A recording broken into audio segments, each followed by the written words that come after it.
বর্তমান যে গণভোট, বর্তমান সনদকে স্বীকৃতি দেবার জন্যে যদি গণভোটে কোনো মুসলমান যায়, আল্লাহর কাছে তাকে কঠিন জবাবের সম্মুখীন হতে হবে। তাহলে এই যে গণভোট, পিআর, আগে পরে এখন তখন, এই যে চলতেছে, এই সব কিছুর মূল হচ্ছে নির্বাচনকে পিছানো, বাংলাদেশে অরাজকতা সৃষ্টি করা, বাংলাদেশকে সামরিক শাসনের দিকে নিয়ে যাওয়া, গৃহযুদ্ধের দিকে নিয়ে যাওয়া, দেশটা ক্ষতবিক্ষত হবে, সন্ত্রাস সহিংসতার আগুনে দগ্ধ হবে। তখন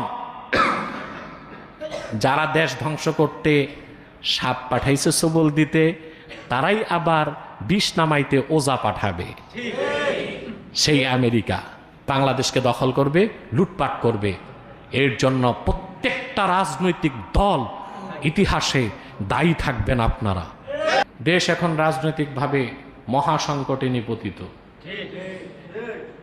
আগে একটা হয়েছিল পিআর চাই, কি চাই, এখন পিআর গেছে, এটা ফাইলবন্দি হয়েছে। কি হয়েছে? এখন হচ্ছে গণভোট। কি এখনো মতবিরোধ, কেউ বলে গণভোট আগে, কেউ বলে না নির্বাচনের দিন। আমি একটা জিনিস বুঝি না, মনে করেন গণভোট হলো, জুলাই সনদকে আইনি ভিত্তি দেওয়া হলো, সেই আলোকে সংবিধান সংস্কার হবে পরবর্তীতে, ঠিক না?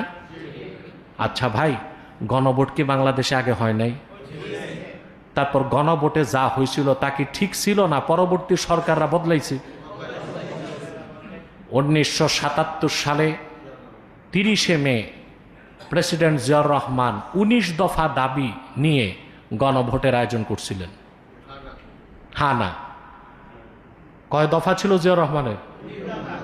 19 দফা। জিয়ার যে ভালো কাজগুলো করছিলেন তার মধ্যে একটা হচ্ছে সংবিধানে জিয়া এই কথাটাকে সংযোগ করেছিল যে রাষ্ট্রের মূলনীতি হচ্ছে মহান আল্লাহর প্রতি আস্থা ও বিশ্বাস। এই খাতিরে যদি জিয়াউর রহমান নাজাত পেয়ে যায়, ইসলামী মূল্যবোধের বিশ্বাস, এটাকে সংবিধানে তুলে ধরছিল। হ্যাঁ না ভোট হয়েছে, হয় নাই? তারপর জিয়াউর রহমানকে হত্যা করা হয়েছে, কথা বলে না। 1981 সালের 30শে মে তারপর সামরিক শাসন আসছে, কথা বলে না। তো হ্যাঁ না ভোট, গণভোটে সংবিধান পরিবর্তনে কি হইল? আবার 9 বছর আপনারা সামরিক শাসন দেখছেন, দেখছেন না?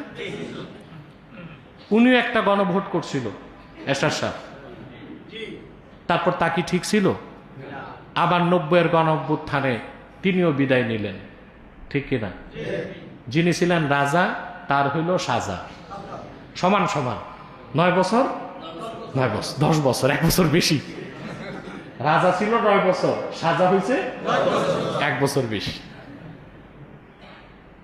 তা এখন আবার গণভোট করলেন, এই যে জুলাই সনদকে আইনি ভিত্তি দিলেন, ঠিক আছে, কিন্তু এই গ্যারান্টি কে নিবে যে 2/3 আসন পেয়ে যারা সংসদে যাবে তারা যদি সংবিধান পরিবর্তন করে ফেলে কে বাধা দিবে? বাধা দেওয়া যাবে? এটা তো সংবিধানের নিয়ম। 2/3 আসন পেয়ে যারা সংসদে নির্বাচিত হয় তারা সংবিধানকে রদবদল করার অথরিটি লাভ করে। তখন গণভোট যাবে কই? কথা বলে। তাহলে এই যে গণভোট, পিআর, আগে পরে এখন তখন, এই যে চলতেছে, এই সব কিছুর মূল হচ্ছে নির্বাচনকে পিছানো, বাংলাদেশে অরাজকতা সৃষ্টি করা, বাংলাদেশকে গৃহযুদ্ধের দিকে নিয়ে যাওয়া, সামরিক শাসনের দিকে নিয়ে যাওয়া, গৃহযুদ্ধের দিকে নিয়ে যাওয়া, দেশটা ক্ষতবিক্ষত হবে, সন্ত্রাস সহিংসতার আগুনে দগ্ধ হবে। তখন যারা দেশ ধ্বংস করতে সাপ পাঠাইছে সবল দিতে, তারাই আবার বিষ নামাইতে ওজা পাঠাবে। সেই আমেরিকা কে বাংলাদেশকে দখল করবে, লুটপাট করবে। এর জন্য প্রত্যেকটা রাজনৈতিক দল ইতিহাসে দায়ী থাকবেন আপনারা।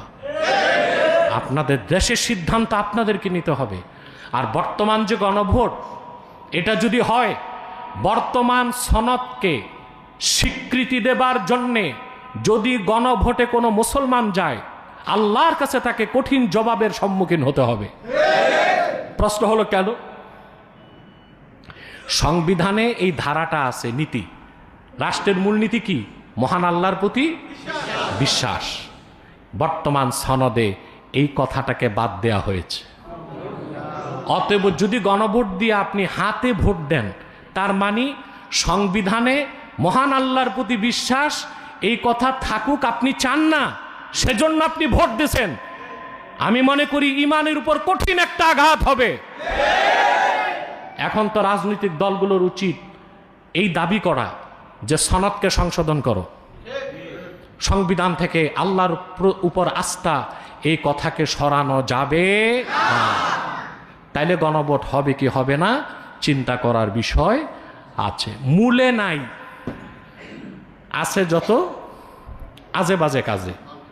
আসুন আমরা মহান আল্লাহকে ভয় করি আর সত্যবাদীদের সঙ্গী হই।